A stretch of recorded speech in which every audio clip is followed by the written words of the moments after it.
What's up, everybody? This is your boy, the Trill Collector, man, coming to you guys another figure review. Hey, man, I just want to say, man, thank you guys for all the positive feedback, all of the positive comments on the video that I made last week about my choice to collect Kuji figures and predominantly Kuji figures. I just want to let you guys know that all of my Manga Dimensions figures, I know a lot of you guys have been questioning me about that. All of my Manga Dimensions figures that I have now, I'm going to keep those in my collection, but those are where I'm going to stop when it comes with them. So just to give you guys a little clarification about that. Also, I meant to tell you guys too that I will be collecting Grandistas because I love the scale and the detail of those figures. So I have pretty much all of them except for like 3 Grandista figures right now, or maybe 4. But those I'm going to definitely keep collecting as well because I just, I love Grandistas. So just to give you guys a heads up about that.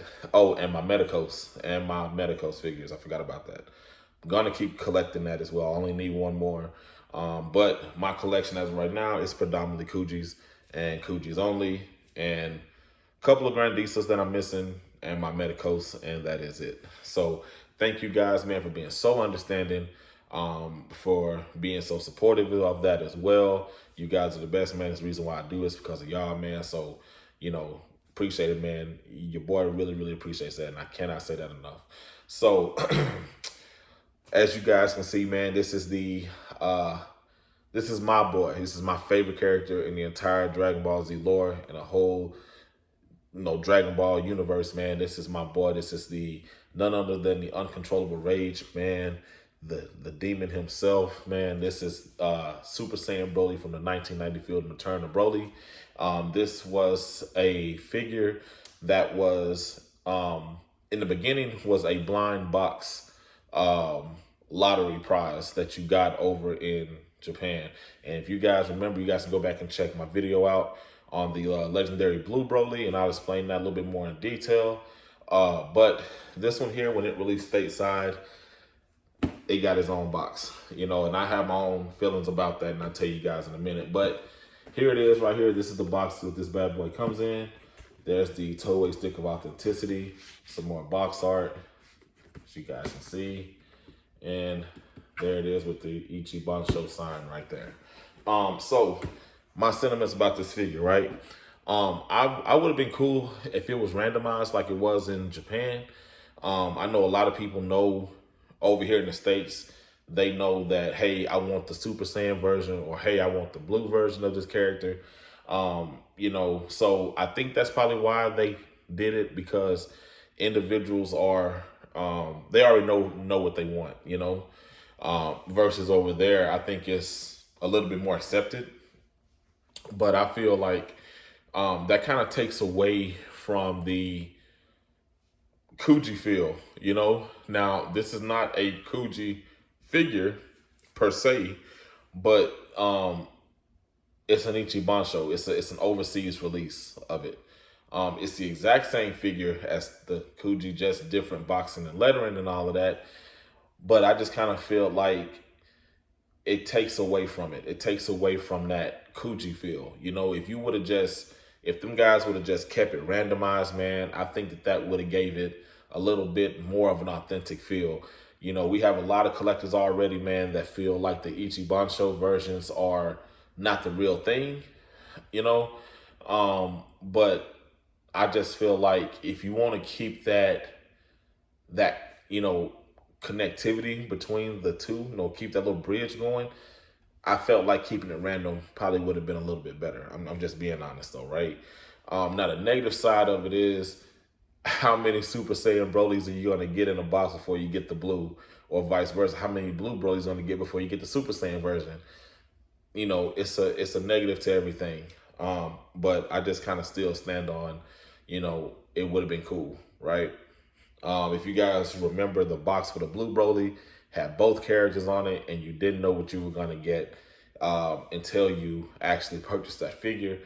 But in my case, I had a buddy of mine overseas that opened the box and knew which one it was, and I was happy to go ahead and get it. So enough of that, man. Let's get into this bad boy you see right here.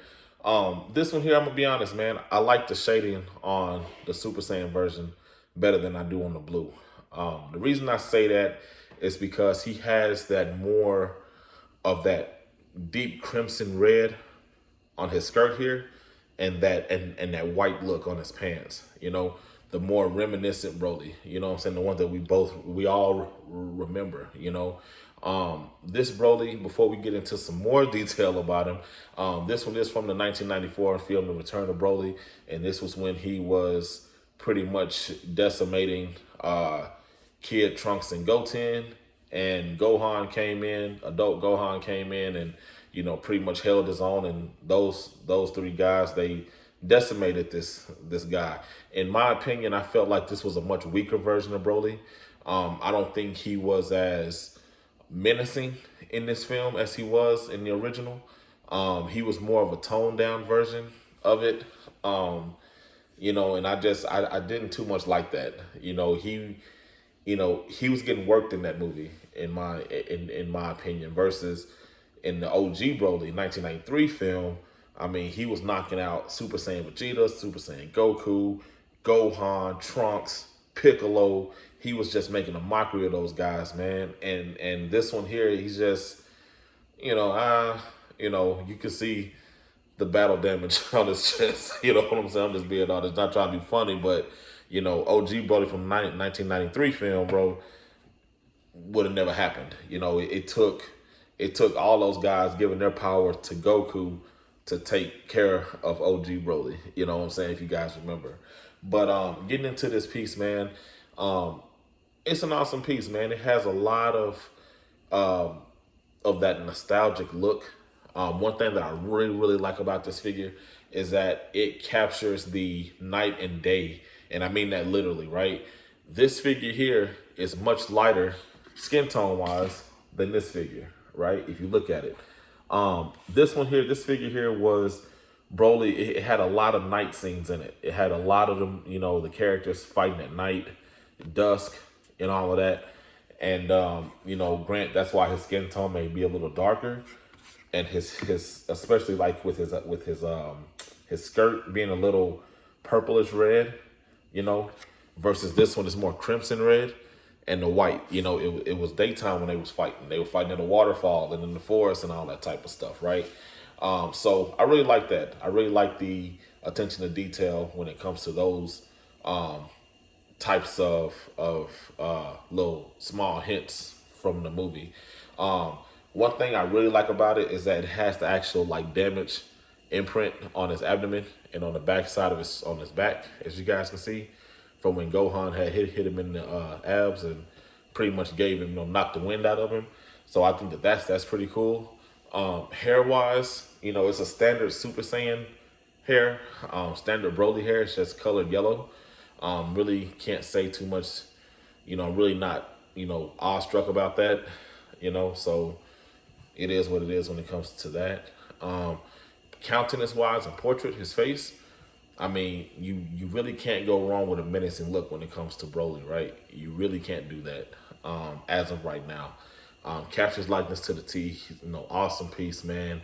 His jewels on his boots and on his wrist gauntlets, man, absolutely pop. And that's one thing too I really want to say about these new Brolys is that the gold and the emblems on the the little jewels that he have on his boots and his wrist gauntlets, I think that is really awesome. They've been knocking that out the park lately. So height wise, this figure stands about 10 inches tall. Really, really great size for this figure.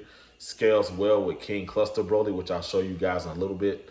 Now, one thing I can say that really upsets me about this figure is that it has the notorious back to the film Kuji Broly lean. Like, if you guys know what I mean, you know exactly what I mean. It has this horrible lean, as you guys can see, just like this bad boy does right here. I mean, it has a horrible lean, all right? But I was reading on Twitter that it leans because they're supposed to be displayed a certain way. Now, if you guys know anything about that, man, feel free to let me know in the comments. But I haven't tried it myself. But I think it's supposed to be displayed to where this one leans to the left a little bit. The Super Saiyan Blue leans to the left. And the Super Saiyan version kind of leans to the right, so it's supposed to like kind of counter each other. But don't get me wrong, don't quote me on that. I'm really not too sure, but we're gonna definitely try that out to see if that's true or not. Right? I purchased this figure, guys, from Barnes and Nobles. I got a tip from a friend on the Smash collecting page, man. So shout out to you, buddy. You know who you are.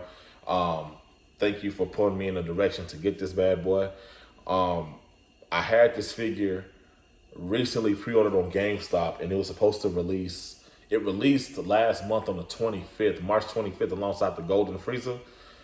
Super amped to get this figure in my collection along with the Golden Frieza. I checked 2 days later, it was out of stock. I don't understand how you pre-order something and it's out of stock. Like, I thought pre-orders meant you pre-order, you get first deals, but obviously not with GameStop. You know, they do whatever they end up doing, and then that's it. So I ended up canceling it, and I was just gonna, wait till it came out here in Houston at one of my local anime shops and pick him up. But I got, wind and word from a good friend of mine that he was available at Barnes and Nobles online, and sure enough, he was, and that's how I got this bad boy. So, this figure here, man, at Barnes & Noble was $35.99. So if you guys are interested in going there, definitely go pick him up because I think he's going to be like a limited run with those type of stores. So if you're there, pick him up, man. eBay, you can probably get him, Kuji version. I'm not really sure what they'll ask for, but, some of them are still sealed, so you'll be taking a risk on getting which one you want. But definitely hit up Barnes & Nobles. Box Lunch has him now. Possibly GameStop. I'm really not sure. I haven't checked.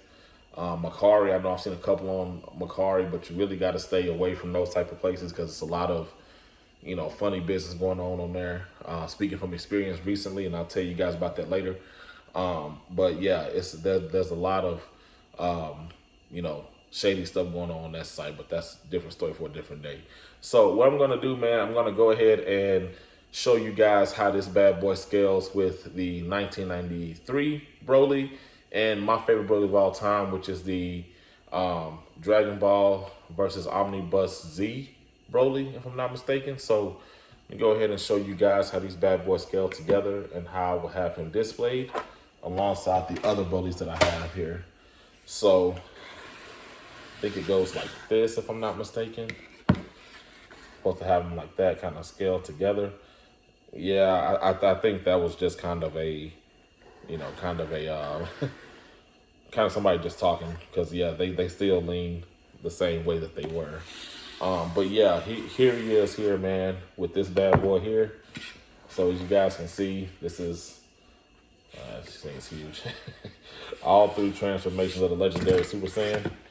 So I think he scales, they scale pretty well with this bad boy here. I really do. I think that they're awesome. I'm being honest with you. Great detail for all figures, man. Definitely a must-have for any Broly fan like myself. That OG, that nostalgic look, that that Broly that we all grew, especially if you're around my age, if you're a 90s kid, man, you know exactly what I mean. Definitely a must-have. Definitely a must-have, man. So I highly recommend you guys to go pick this bad boy up. Like I said, the little small things like the lean, that can be fixed. I heard individuals say they fixed it with like sticky tack, which makes a lot of sense because you can just tack it down on one side. I've heard individuals, trying to alter the base a little bit and make their own base to fix it, but to me, it's not that serious. I have them in a pretty stable D-top cabinet display with my other Broly here, and you can hardly tell when it's on display. So yeah, man, I'm gonna go ahead and wrap up this video, man. I hope you guys really enjoyed my honest opinion about this bad boy here, the 1994 Super Saiyan Broly from the Back to the Films Kuji that came out 6 months ago. Like I said, man, thank you guys, man, for supporting everything that I do on the channel. Thank you guys for reaching out to me, man. You guys are awesome, man. And I truly, truly mean that. I don't take any of you guys for granted, man, any of my subscribers or anything. So, man, I really, really do appreciate y'all. So, as always, man, this is your boy, the Trill Collector, signing off, man, with this figure review. And if you guys are on Instagram, head over there at Trill_Collector512, and you'll see this bad boy and all of my figures that I have from day to day as I get them in. So, if you guys are on Twitter, Trill_Collector512, hit me up over there. So figures that you guys can be looking forward to, reviews for, of course, was this bad boy. I have a last prize Nappa coming in that I won in a smash. I have a last prize Mercenary Towel on the way. And then I have older Kujis from 2018, 2019, which is from the first Super Dragon Ball Heroes Kuji that came out. And it's the prize A Gogeta and the last prize Gogeta. So be on the lookout for that, guys. I heard that those are awesome pieces. They're Master League, so you know that they're going to be pretty awesome. So be on the lookout for those, guys. So as always, man, this is the Trill Collector signing off, man. And always keep it trill and keep collecting. Until next time, bye.